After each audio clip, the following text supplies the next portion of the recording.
जी भाई, तो last question जिन्होंने पूछा था वो आगे कौन थे? मोहिब मोहिब थे।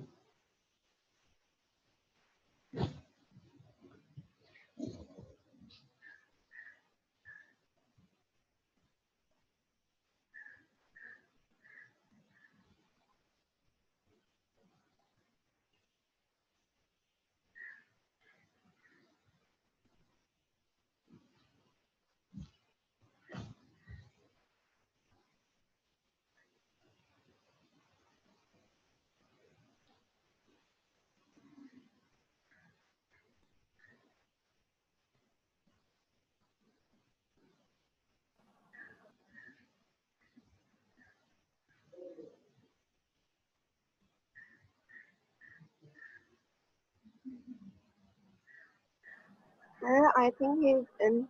You can ask. ठीक जी, तो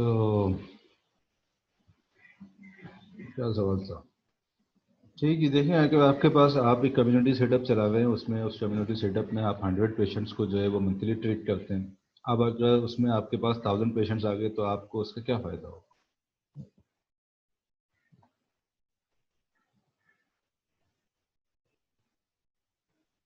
एक चैरिटेबल कम्युनिटी सेटअप आप रन कर रहे हैं जिसमें आप महीने में 100 पेशेंट्स को सर्विसेज जो है वो प्रोवाइड करते हैं। अब अगर मार्केटिंग के रिटर्न में आपके पास ये 100 से बढ़ के 500 पेशेंट्स का फ्लो हो जाता है तो आपको इन टर्म्स ऑफ प्रॉफिट क्या फ़ायदा होगा? सर बिल्कुल कोई फायदा नहीं होगा सर। कोई फ़ायदा नहीं होगा ना, तो इसमें प्रॉफिट कहाँ से? प्रॉफिट आया नहीं। सिर्फ ये होगा कि चूंकि आपका आपका जो सर्विसेज प्रोवाइड करने की जो आपकी एक नीयत है, जिस सवाब से या आप एक खिदमत की नीयत से जो काम कर रहे हैं उसमें इम्प्रूवमेंट्स आएंगे। आप 100 पेशेंट्स को सर्विसेज प्रोवाइड करके और एक गिवन अमाउंट ऑफ सैलरी आप वहाँ से उठाते हैं अपने अखराजात पूरे करने के लिए। अगर 500 को करेंगे तो भी जो है वो आप उतनी ही सैलरी उठाएंगे अनटिल अनलेस कि आप ऑर्गेनाइजेशन का पूरा बोर्ड बैठ के कहे कि ठीक है जी अब आपकी सर्विसेज 100 से बढ़ के 500 हो गई हैं तो थोड़ी सी सैलरी हम इंक्रीज करने के लिए सब एग्री करते हैं। अदरवाइज वो प्रॉफिट की टर्म में नहीं आएगा। अगर आप इसको सिंगल डे की बेस पे लेके आ जाएं, सिंगल डे में अगर 10 पेशेंट एवरेज जो है वो आपके पास आते हैं और फीस पे करते हैं, ठीक है जी, यूँ समझ लीजिए कि आपका क्लिनिक है छोटा जिसमें कि आप एक पेशेंट से 1000 रुपये की फ़ीस, चेकअप फीस जो है वो या कंसल्टेशन फीस आप वसूल करते हैं। अब अगर किसी गिवन डे पे आपके पास एक पेशेंट आया, इट मीन्स कि आपका जो रेवेन्यू जनरेट हुआ 1000 रुपीज़ से जनरेट हुआ, और नेक्स्ट डे अगर आपके पास आपने मार्केटिंग करके और नेक्स्ट डे अगर आपके पास 10 पेशेंट्स आ गए तो आपका 10,000 का जनरेट हुआ।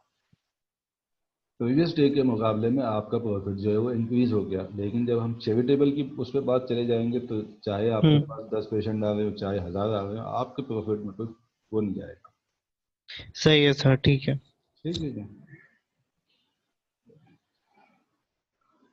ओके जी, सही है जी, आगे चलें। जी सर। ओके जी, तो अब हम बात करते हैं कि ये मार्केटिंग प्रोसेस जो है वो एक सिंपली ऐसा नहीं है कि कोई भी चीज़ जो है वो उठा के और उसका कमर्शियल बना के और कस्टमर्स तक पहुंचा दिया जाए। ये एक कंप्लीट जो है वो प्रोसेस है। उस प्रोसेस में सबसे पहले हमें समझना होता है कि मार्केट प्लेस क्या है और कस्टमर की नीड्स क्या है। ठीक है, ये कस्टमर नीड्स एंड वांट्स जो है वो हमने स्टडी किया था प्रीवियस सेमेस्टर में। नेक्स्ट स्लाइड में हम दोबारा इसको जो है वो रिव्यू करेंगे। हम पहले उसको देख लेते हैं फिर प्रोसेस पे आते हैं। तो कॉल मार्केटिंग कंसेप्ट ये भी हमने स्टडी किए थे, नीड्स वांट्स डिमांड्स वगैरह, marketing channels, value and satisfaction और कंपटीशन को। नीड्स की हमने बात की थी कि नीड्स जो है वो बेसिक ह्यूमन रिक्वायरमेंट्स हैं in terms of air, food, water, clothing and shelter. ठीक है जी, और उसमें एजुकेशन और एंटरटेनमेंट एक्टिविटीज़ भी शामिल हो जाती हैं। वांट्स हमने स्टडी किया था कि जब नीड्स पर इन्फ्लुएंस आता है इंडिविजुअल पर्सनालिटी का और कल्चर का तो हम उसे कहते हैं वांट्स। ठीक है जी, इसी वांट्स के साथ जब एक कंपनी आपकी करेगी, आवाज बहुत आवाज स्लो है। अच्छा जी, अब ठीक है।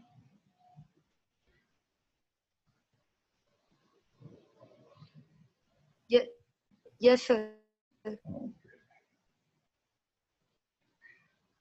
ठीक जी, तो हम ये बात कर रहे थे कि हमें मार्केटिंग प्रोसेस और मार्केटिंग की डेफिनेशंस को समझने के लिए तीन चीज़ें हम रिव्यू करना चाहते हैं। एक नीड्स है और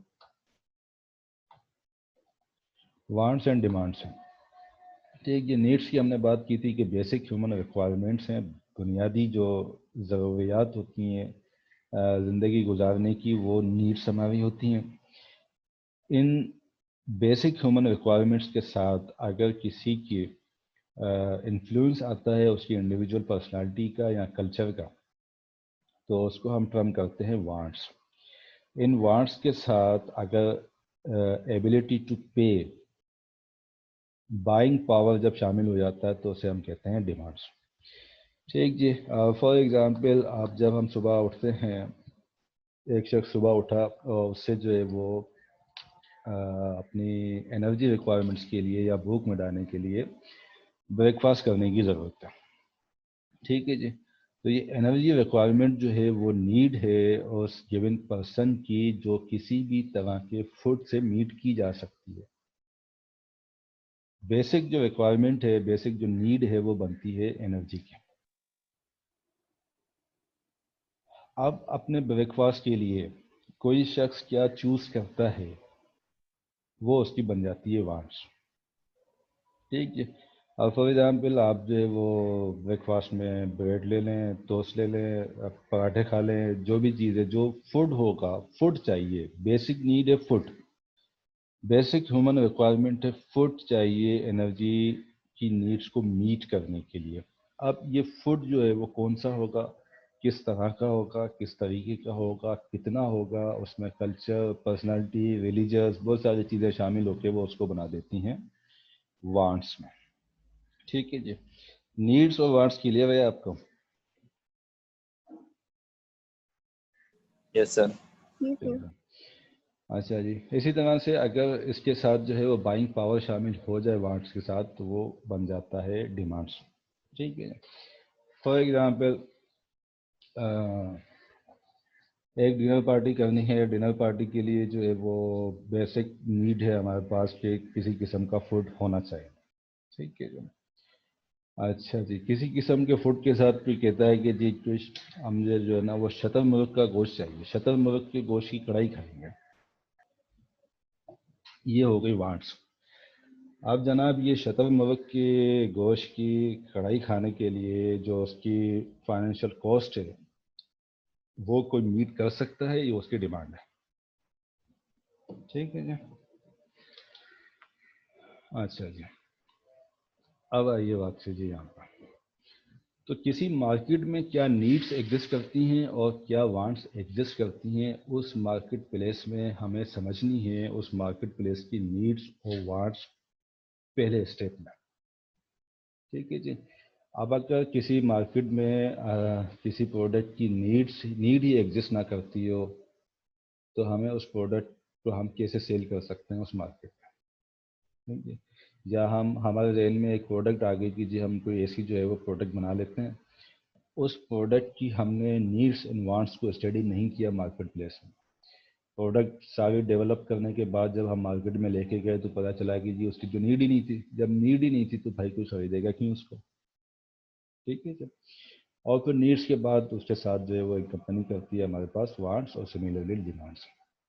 जब हमने नीड्स एंड वांट्स को समझ लिया, तो फिर हम डिज़ाइन करेंगे कस्टमर ड्राइविंग मार्केटिंग स्ट्रेटेजी। पहले तो ऑब्वियसली यहाँ पे हमारे पास जो है वो प्रोडक्ट डेवलप होगी, या प्रोडक्ट ऑलरेडी डेवलप है, तो जो मार्केट प्लेस की नीड्स और वांट्स हैं उसके हिसाब से हमने कस्टमर ड्राइविंग मार्केटिंग स्ट्रेटेजी बनाई। स्ट्रेटेजी हम प्रीवियस सेमेस्टर में स्टडी कर चुके हैं। मार्केटिंग स्ट्रेटेजी हमें जो है वो उस हिसाब से डिज़ाइन करनी है। फॉर एग्ज़ाम्पल हम हेल्थ केयर मार्केट में जब अगर हम डायबिटीज़ के पॉइंट ऑफ व्यू से देखते हैं, तो हमने नीड्स एंड वांट्स जो है वो आइडेंटिफाई कर दी। नीड्स में हमें जी डायबिटिक पेशेंट की नीड है उसको हाइपोग्लाइसेमिक एजेंट, हाइपोग्लाइसेमिक एजेंट जो है वो डायबिटिक पेशेंट को चाहिए। ठीक है जी, उसके साथ उसकी वांट ये हो सकती है कि उसको इंसुलिन जो है वो ओरल डोजेज फॉर्म में चाहिए, या इंसुलिन के जो कंटिन्यूस वो लगाता है डेली बेसिस पे प्रिक करता है अपनी स्किन को, उससे बचने के लिए उसको कोई कन्वीनियंट डोजेज फॉर्म चाहिए, ये उसकी वांट्स है। ठीक है। या हाइपोग्लाइसेमिक एजेंट या इंसुलिन एजेंट की नीड होने के साथ पेशेंट की वांट्स ये है कि पेशेंट कहे कि जी मुझे दिन में सिर्फ एक दफ़ा इंजेक्शन लगाना पड़े, हर कोई भी छोटी मोटी चीज़ खाने से पहले मुझे इंसुलिन इंजेक्ट ना करनी पड़े, कोई ऐसी चीज़ हो, कोई ऐसी इंसुलिन हो कि बस मैं दिन में एक मरतबा लगा दूँ। ठीक है, ये उसकी वांट्स करता है।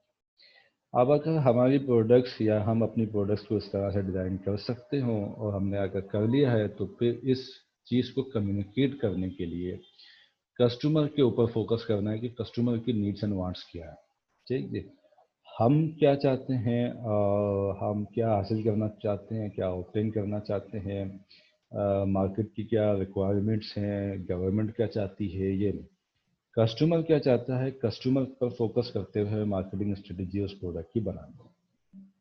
ठीक है जी। तो इस मार्केटिंग स्ट्रेटजी के बाद हमने एक इंटीग्रेटेड मार्केटिंग प्रोग्राम इस तरह का बनाना है जो कि डिलीवर करता हो सुपेरियर वैल्यू। ठीक जी। वैल्यू को हम नेक्स्ट स्लाइड में देखेंगे कि वैल्यू किस तरह से डिफाइन होती है, पेशेंट को ज़्यादा से ज़्यादा जो है वो वैल्यू मिल सके। मार्केटिंग प्रोग्राम को हम इस तरह से इंटीग्रेट करेंगे कि वो हमारी जो प्रोडक्ट है या हमारी जो सर्विस है वो ज़्यादा से ज़्यादा सुपेरियर वैल्यू को जो है वो डिलीवर कर सकती है। ठीक है। अब हमने ये कर दिया, मार्केटिंग प्रोग्राम हमने बना दिया। प्रोग्राम हम क्या करेंगे, कौन से पेशेंट्स को टारगेट करेंगे, कौन सी पॉपुलेशन को टारगेट करेंगे, क्या हम उन्हें मैसेज देंगे, क्या हम उन्हें बताएंगे, कौन सी वैल्यू को सुपेरियर करेंगे, कौन से अपने फीचर को अभी छुपा के रखेंगे, प्रोडक्ट के किस फीचर को हम सबसे ज़्यादा हाईलाइट करेंगे, ये सारी चीज़ें इन स्टेप्स में यहाँ पर हो रही होंगी। ठीक है जी, इन 2 स्टेप्स। अब हमने ये कर दिया, इसके बाद हमें एक प्रॉफिटेबल रिलेशनशिप जो है वो कायम करना है कस्टमर्स के साथ। यानी कि जो हम प्रोडक्ट दे रहे हैं, जो सर्विस दे रहे हैं, उसके नतीजे में हमारा एक रिलेशनशिप कस्टमर से डेवलप होना चाहिए, और वो जो रिलेशनशिप है वो प्रॉफिटेबल होना चाहिए, यानी कि प्रॉफिट मिले हमें in terms of amount, in terms of money, in terms of revenue. और जो हमारा कस्टमर है, फार्मास्यूटिकल पॉइंट ऑफ व्यू से जो हमारा पेशेंट, हमारा जो कस्टमर या कंज्यूमर है, इसमें हम देखेंगे कि प्रिस्क्राइबर की क्या फार्मास्यूटिकल मार्केटिंग में डॉक्टर कहाँ पे स्टैंड करता है और पेशेंट जो है वो किस पोजीशन पे स्टैंड करता है। बहरहाल यहाँ पे हम ये बात कर लेते हैं कि जो हमारा कस्टमर है उसके साथ हमारा स्ट्रॉन्ग रिलेशनशिप डेवलप हो सके, और वो रिलेशनशिप प्रॉफिटेबल होना चाहिए दोनों पार्टीज के लिए, बायर के लिए भी और सेलर के लिए भी, दोनों के लिए। अब ये रिलेशनशिप डेवलप हो गया, ये प्रॉफिटेबल भी हो गया, अब इसको रिटेन करना है। ठीक है जी, रिटेन करना है और कंटिन्यूसली हमने प्रॉफिट्स जो है वो क्रिएट करने हैं। प्रॉफिट्स क्रिएट करके और कस्टमर की इक्विटी बनानी, यानी कि कस्टमर्स हमारे पास, कस्टमर बेस जो है वो बनती रहे, कस्टमर हमारे होते रहे, हम वो कस्टमर हमारी प्रोडक्ट्स के कस्टमर बन गया, वो कस्टमर हमारी इक्विटी में शामिल हो गया। ठीक, ये सारा प्रोसेस है, एक सिंपल प्रोसेस है मार्केटिंग प्रोसेस का। कोर मार्केटिंग कंसेप्ट से हमने नीड्स, वांट्स एंड डिमांड्स की बात कर ली है। टारगेट मार्केट्स को हम थोड़ा सा देख लेते हैं। पोजीशनिंग और सेगमेंटेशन हमने स्टडी किया है प्रीवियस सेमेस्टर में। तो इन तमाम जो कोर मार्केटिंग कंसेप्ट है इनका हम ब्रीफ ओवरव्यू कर देते हैं। नीड्स आप लोगों को समझ में आ गई हैं। इसमें से कुछ नीड्स जो है वो ऐसी नीड्स होती हैं जिसको हम कहते हैं कि ये स्टेटेड नीड्स हैं, यानी कि जिसको कस्टमर जिसका क्लेम करता है, जिसको स्टेट करता है, उस नीड का बरमला इजहार करता है कि जी ये मेरी नीड है, मुझे ऐसी चीज़ चाहिए या मुझे ऐसी प्रोडक्ट चाहिए। फॉर एग्जांपल, कस्टमर कहता है कि मुझे जो है ना इन एक्सपेंसिव कार चाहिए, ये उसकी स्टेटेड नीड है कि मुझे इन एक्सपेंसिव कार चाहिए। वो इस नीड का बरमला और सरेआम जो है वो उसका इजहार करता है। ठीक है जी। अच्छा जी, लेकिन उस इन एक्सपेंसिव के पीछे उसकी जो रियल नीड है वो क्या हो सकती है कि कस्टमर ये कहे कि जी मुझे वो कार चाहिए जिसकी ऑपरेटिंग कॉस्ट जो है ना कम हो। इनिशियल प्राइस नहीं। ऐसा ना हो कि वो फॉर एग्जांपल एक कार जो है वो 10 लाख की है, दूसरी गाड़ी जो है वो 7 लाख की, ठीक है, लेकिन जो दूसरी गाड़ी है पता चले कि उसकी ऑपरेटिंग कॉस्ट जो है वो 10 लाख वाली गाड़ी से 2 टाइम्स हायर है। इसका मतलब ये होगा कि जी वो उसको उससे एक्सपेंसिव पड़ जाएगी। इसलिए उसकी जो रियल नीड जो यूँ समझ लीजिए कि स्टेटेड नीड में अगर हम ज़्यादा डीप जाएं तो वो रियल नीड उसकी निकल के आएगी। अच्छा जी, देन कुछ नीड्स ऐसी होती हैं जिनको कि कस्टमर स्टेट नहीं करता, उसका इजहार या उसको उसको विजिबल नहीं करता। ठीक जी, फॉर एग्जांपल एक्सपेक्ट करता है वो अच्छी सर्विसेज डीलर से। ठीक जी, फॉर एग्जांपल हम भी अगर कभी किसी इस तरह के डीलर के पास या किसी टेक्नीशियन वगैरह के पास जाते हैं तो हम एक्सपेक्ट करते हैं कि ये ईमानदारी से जो है वो हमारा काम करेगा, या जो भी हम डील इससे कर रहे हैं उसमें वो सामने वाली दूसरी पार्टी की तरफ से ईमानदारी का या अच्छी सर्विसेज का आंसर जो है वो शामिल है, ये हम एक्सपेक्ट कर रहे होते हैं।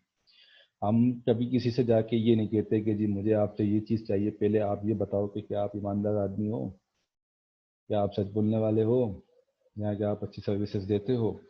अब अगर किसी सेलर से हम सर्विसेज के बारे में पूछे कि जी आपकी सर्विसेज कैसी हैं, तो वो ये तो कभी नहीं कहेगा ना कि जी मेरी सर्विसेज अच्छी नहीं है। वो तो यही कहेगा कि मार्केट में सबसे अच्छी सर्विसेज जो है वो मेरी है। इसका हमें एक्चुअल पता चलेगा मार्केट के फीडबैक से, हम दूसरे कस्टमर से फीडबैक उसका लेंगे। लेकिन अगर हमने नहीं फीडबैक लिया और हम किसी से डील कर रहे हैं तो हम ये एक्सपेक्ट कर रहे हैं, एज एन एग्जांपल एक्सपेक्ट कर रहे हैं कि वो ऑनेस्टली काम करेगा, गुड सर्विसेज प्रोवाइड करेगा। ये किसी कस्टमर की अनस्टेटेड नीड्स होती हैं। अच्छा, ये देन डिलाइट नीड्स वो नीड्स जो कि खुश कर दे पेशेंट्स को। ऐसी नीड्स जो कि ऑलरेडी जो एक डील हो रही है उस पर ज़रा सा मज़ीद जो है वो कस्टमर को डिलाइट कर सकें। ठीक जी, तो कार की एग्जांपल में ऐसी कोई चीज़ जो कि फॉर एग्जांपल जीपीएस सिस्टम लगा दिया डीलर की तरफ से, साउंड सिस्टम डीलर की तरफ से, या कोई और चीज़ जो कि इजाफी उसको मिल सके। जो एक्चुअल प्राइस है प्रोडक्ट की उसके साथ इजाफी कोई ऐसी चीज़ जो कि पेशेंट को सॉरी कस्टमर को जो है वो डिलाइट नीड्स की तरफ लेके जा सके। ये उसकी डिलाइट नीड्स होती हैं जो कि उसको मज़ीद खुश कर। अच्छा जी, देन सिक्योरिटी नीड्स जो कि इंतहाई सिक्योरिटी नीड्स जिनका कि एग्जाम्पल से शायद आपको ज़्यादा क्लियर हो सके कि कोई कस्टमर ये चाहे कि जी उसके फ्रेंड्स या उसकी फैमिली मेम्बर्स उसको एक अच्छे कंज्यूमर या एक अच्छे बायर के तौर पर जो है वो देखें, या वो उसकी तारीफ़ करें कि जी यार ये तो बड़ी क्लास की चीज़ जो है ना ढूंढ के लाया मार्केट से, इसकी चॉइस बड़ी अच्छी है, ये बड़ा बेहतरीन जो है वो बंदा है। इस तरह की चीज़ें। ठीक है, यहाँ पे कोई किसी का सवाल तो नहीं है?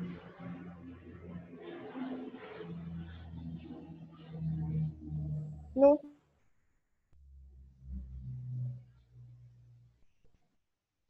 जी भाई, आवाज़ आ रही है सब लोगों को? डिलाइट नीड्स के बारे में यस बता सर। दें, रिपीट कर दें। डिलाइट नीड्स के बारे में, ठीक है।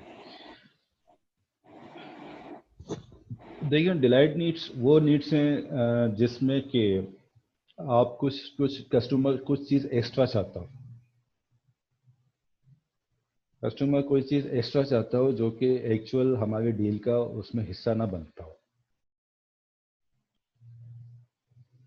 ठीक है ना? और क्या इसकी एग्जांपल हो सकती है?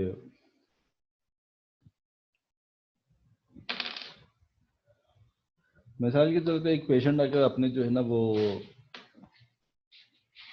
फैमिली फिजिशियन जो उसका है उससे ये चाहता हो कि जी अगर कभी मुझे कोई इमरजेंसी ऐसी पड़ जाए तो जो मेरा फैमिली फिजिशियन है वो एक बहुत ही बिजी फैमिली फिजिशियन है, लेकिन अगर कभी मुझे नीड पड़ जाए तो वो मुझे घर पर आकर चेक करता है। ठीक है, ये एक रूटीन का हिस्सा नहीं है, लेकिन ये उसकी डिलाइट नीड्स है, समथिंग एक्स्ट्रा। रूटीन की डील से हट के अगर कोई चीज़ मिल जाए। Okay, sir. Now let's say for example दो सोसाइटीज़ बन रही हैं आपके पास जो है वो 2 मिलियन के कॉटेजेस दोनों सोसाइटीज़ में, ठीक है जी। एक ही उनका साइज़ है, एक ही उनका डिज़ाइन है।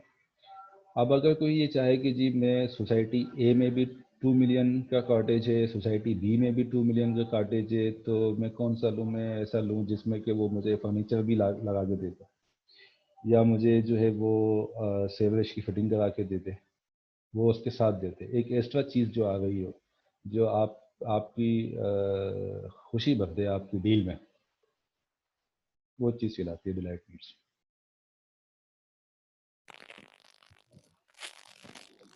ठीक है जी, क्लियर है? Yes, sir. सर Clear है. स्टेटेड नीड और रियल नीड्स में जो है वो डिफरेंस बताते हैं। अच्छा, देखें जी, स्टेटेड नीड्स और रियल नीड्स।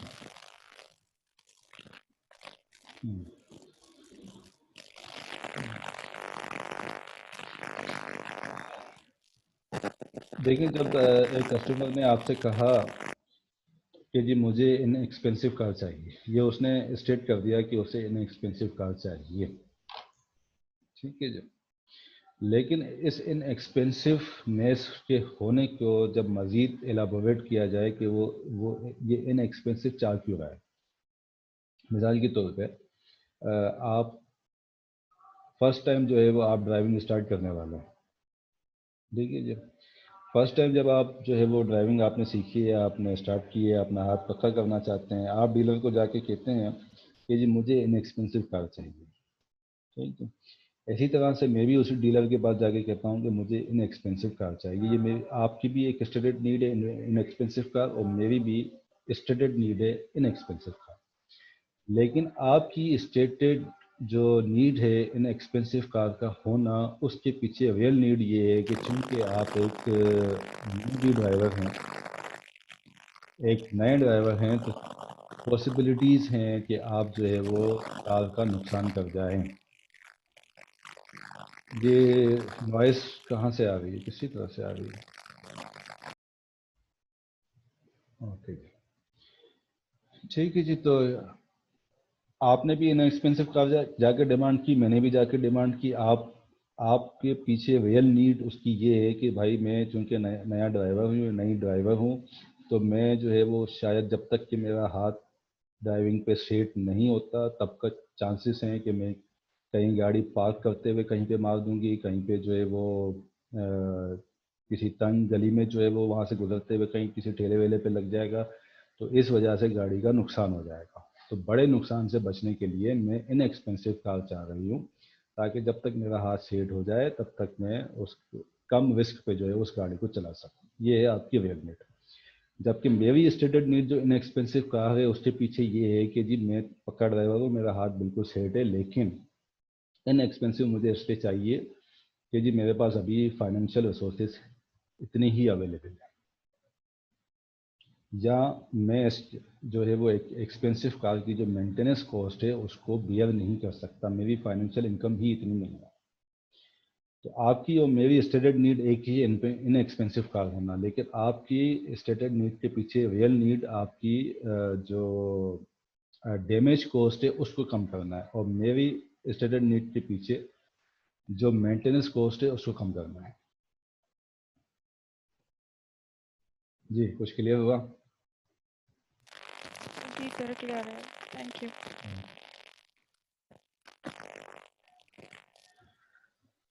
ठीक जी, वांट्स एंड डिमांड्स को हम देख चुके हैं।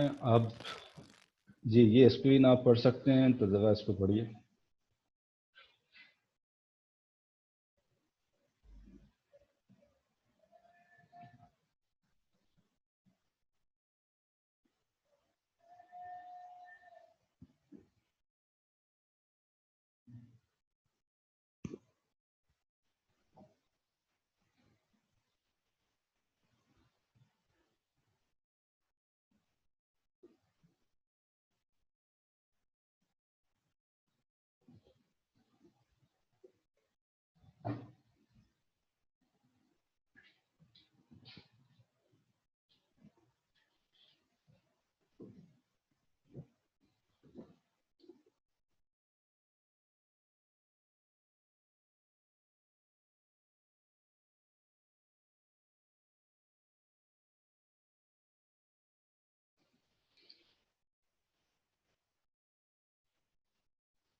जी भाई, वेट कर लिया। पढ़ लिया। ओके जी, तो क्या समझ में आई बात इशवा शुमाइल?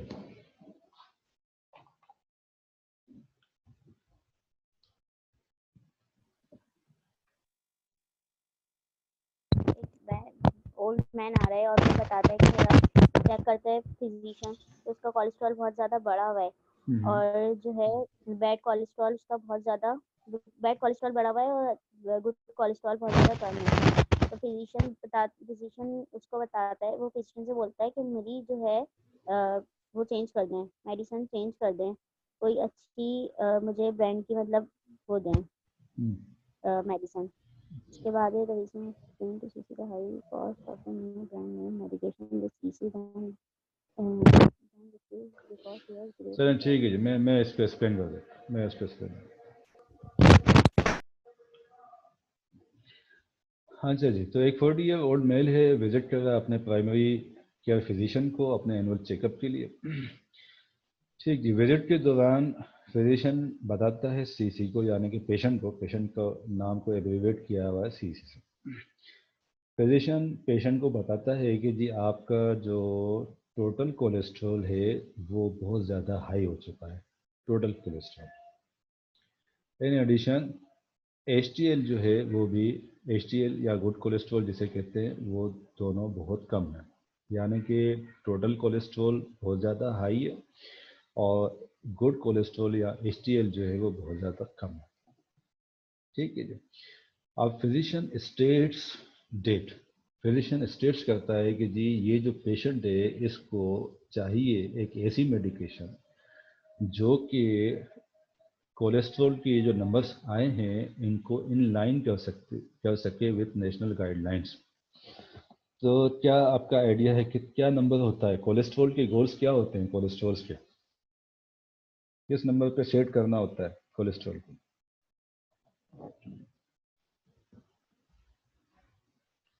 रेंज होती है इसकी। ठीक जी, देखिए आपके रेफरेंस के लिए मैंने यहाँ पर ये डाल दी है, ये एक अमेरिकन किसी सोसाइटी की गाइडलाइंस के हिसाब से। जी एलडीएल तो लेस देन 100 mg पर डेसीलीटर होना चाहिए। ठीक है, ये डिपेंड करता है कि आपका पेशेंट जो है वो कौन है। ठीक है ना, फॉर एग्जांपल वो पेशेंट जो कि हार्ट और ब्लड वेसल डिजीज़ के साथ है, ठीक है ना, या दूसरे जिनका कि high risk of heart disease है जैसे कि मेटाबॉलिक सिंड्रोम है, वहाँ पे 70 मिलीग्राम से कम रखना है LDL को। ठीक है जी। और इस तरह के पेशेंट्स डायबिटीज़ या multiple heart disease risk factor से वहाँ पे आप इसको इस रेंज को 100 पे जा सकती है और इसके अलावा 130 मिलीग्राम पे भी जा सकती है। ये डिपेंड कर रहा होता है आपके पेशेंट के सिनेरियो पे कि उसकी कंडीशन क्या है। तो ये बहरहाल इस सब्जेक्ट में हमारे पास याद करने की या समझने की चीज़ें नहीं है, सिर्फ आपके रेफरेंस के लिए मैंने यहाँ पर ऐड की है कि LDL की गाइडलाइन के हिसाब से ये एक वैल्यूज़ हैं।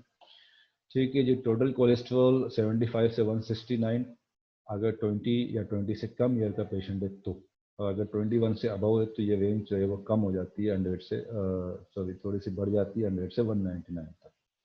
इसी तरह HDL जो है वो जितना ज़्यादा हो 45 मिलीग्राम पर डेसीलीटर से जितना ज़्यादा हो सके उतना ही अच्छा। अब इस केस में फिजिशियन कह रहा है कि भाई इस पेशेंट को एक ऐसी दवाई चाहिए जो कि इस पेशेंट की जो कोलेस्ट्रॉल की प्रोफाइल है, टोटल कोलेस्ट्रॉल की और HDL की, उसको इस रेंज में ला सके। जो गाइडलाइंस हैं, गाइडलाइंस की रेंज में इन वैल्यूज़ को ला सके। ठीक है जी। The physician states that he needs, ये नीड है इस पेशेंट की एक ऐसी मेडिकेशन जो कि कोलेस्ट्रॉल के इन नंबर्स को गाइडलाइंस के हिसाब से कंट्रोल में ला सके। ये हो गई नीड। ठीक है जी। वो मेडिकेशन जो सीसी जो कि पेशेंट है उसकी जो करंट कोलेस्ट्रॉल प्रोफाइल है उसकी वैल्यूज़ को कंट्रोल में ला सके, गाइडलाइन की जो रिकमेंडेड वैल्यूज़ हैं उन वैल्यूज़ के अकॉर्डिंगली उसको अलाइन कर सके। ये हो गई नीड इस पेशेंट की। अब सीसी क्या कहता है? सीसी कहता है, सीसी मेंशंस कि उसने रिसेंटली देखा है कि एडवर्टाइजमेंट। सीसी कहता है कि जी मैंने रिसेंटली एक एडवर्टाइजमेंट देखा, एक न्यू प्रोडक्ट है कोलेस्ट्रॉल की, कोलेस्ट्रॉल की एक नई मेडिकेशन आई है जो कि मैं चाहता हूँ, ही वांट्स, पेशेंट चाहता है, उसने एक देखी एडवर्टाइजमेंट कोलेस्ट्रॉल की नई मेडिकेशन की, और ये पेशेंट इस नई मेडिकेशन को चाहता है, ये उसकी वांट्स है। क्यों चाहता है? क्योंकि ये प्रोडक्ट इंक्रीज करती है गुड कोलेस्ट्रॉल को in addition to lowering the bad. ठीक है जी, बेस एक नीड आ गई कि जी कंट्रोल करनी है चीज़ों को, जबकि पेशेंट ने एक रिसेंट एडवर्टाइजमेंट देखा है, उस एडवर्टाइजमेंट में पेशेंट को ये मैसेज कम्युनिकेट किया गया है कि जी ये नई कोलेस्ट्रॉल की जो मेडिकेशन है, ये ना सिर्फ, इसके दो फायदे मेन बड़े उन्होंने उसको बताए हैं कि जी ना सिर्फ ये बेड कोलेस्ट्रॉल को कम करती है बल्कि गुड कोलेस्ट्रॉल को इंक्रीज भी करती है। ठीक है जी, वैसे तो ऑब्वियसली जब आप बेड कोलेस्ट्रॉल को कम करेंगे तो गुड कोलेस्ट्रॉल का कंपेरेटिव जो रेशो होगा वो इंक्रीज हो जाएगा बेड कोलेस्ट्रॉल के मुकाबले में, लेकिन यहाँ पेशेंट ये चाह रहा है कि ना सिर्फ लो कम हो जाए बल्कि ऐसी मेडिकेशन है जो कि उसको बढ़ा भी देती है गुड कोलेस्ट्रॉल को, मुझे वो मेडिकेशन आप देते हैं। यहाँ तक की बात क्लियर है, नीड्स एंड वांट्स में यहाँ तक की? Yes, sir. ठीक है जी। अच्छा, इसके बाद ये होगा कि फिजिशियन उसको एक्सप्लेन करता है सीसी को कि भाई जिस मेडिकेशन की आप बात कर रहे हो उसकी तो कॉस्ट बहुत ज़्यादा है, ये जो न्यू ब्रांड जिसकी आप बात कर रहे हैं इसकी कॉस्ट बहुत ज़्यादा है, द हाई कॉस्ट को वो एक्सप्लेन करता है कि जी ये जो नई मेडिकेशन आप जो चाह रहे हैं कि आपको दी जाए इसकी कॉस्ट बहुत ज़्यादा है। लेकिन सेजी ये कहता है उसके जवाब में कि भाई मेरे पास एक बड़ी ग्रेट इंश्योरेंस है, इंश्योरेंस का प्लान है, मुझे कोई मसला नहीं है कि ये मेडिकेशन जितनी भी महंगी हो, सॉरी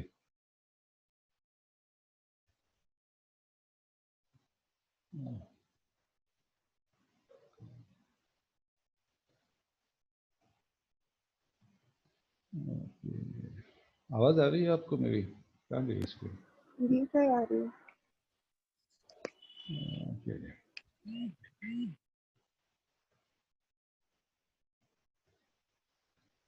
ठीक जी, कहाँ थे हम? हाँ, तो अब पेशेंट ये कहता है कि जी कॉस्ट की कोई बात नहीं है क्योंकि मैंने अपनी जेब से तो कॉस्ट इसकी पे नहीं कर दी है, मेरे पास इंश्योरेंस का प्लान है, इंश्योरेंस ने इसकी कॉस्ट जो है वो पे कर दी है, don't worry about the cost, ये डिमांड है। अब इसका मतलब ये हुआ कि पेशेंट या पेशेंट की फाइनेंसिंग एजेंसी या सपोर्टिंग जो भी एजेंसी है उसके पास कैपेबिलिटी है, बैकअप है, पेइंग कैपेसिटी है उसके पास पे करने की, ये अब उसकी हो गई डिमांड।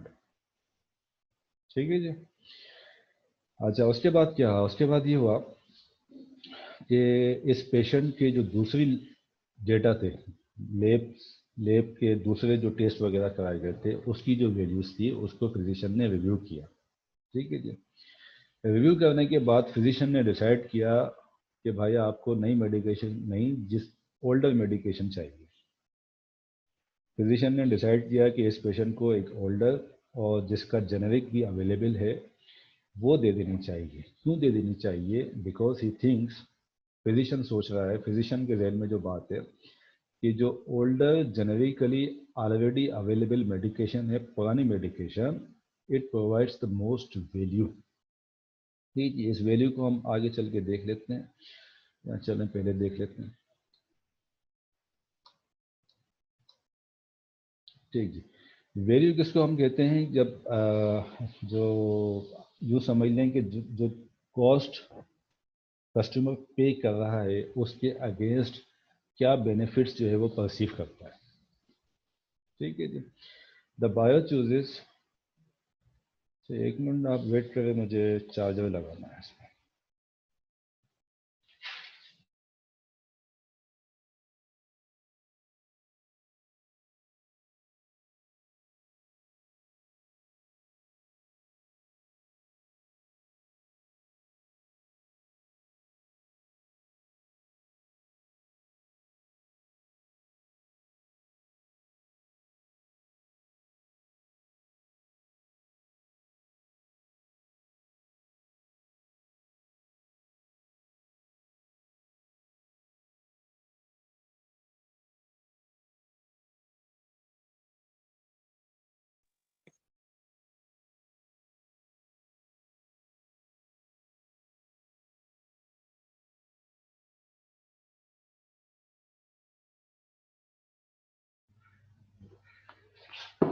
ठीक जी। तो value the buyer chooses offerings, जो कि वो परसीव करता है कि एक गिवन वैल्यू या एक गिवन जो कॉस्ट है उसके अगेंस्ट ज़्यादा से ज़्यादा कौन सी प्रोडक्ट ऑफरिंग्स या बेनिफिट, यानी कि प्रोडक्ट क्या ऑफर कर रही है। जैसे कि जो सीसी पेशेंट है उसके जहन में जो नई प्रोडक्ट की जो वैल्यू आ रही है वो ये है कि जी एलडीएल को कम करेगा और एचटीएल को इंक्रीज करेगा।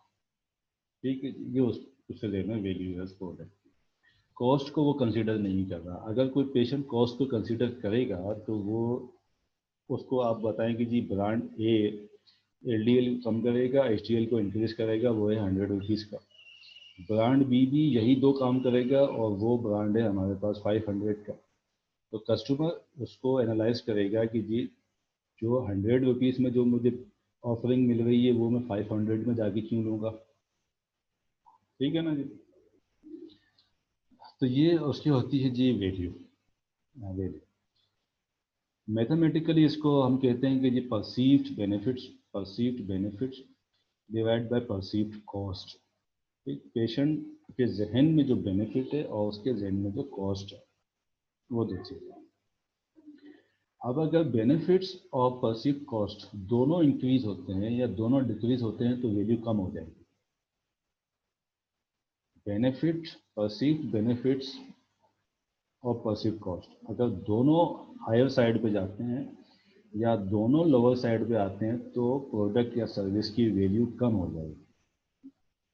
लेकिन परसीव्ड बेनिफिट्स के मुकाबले में परसीव्ड कॉस्ट जितनी कम होगी उतना ही वैल्यू इंक्रीज हो जाएगी।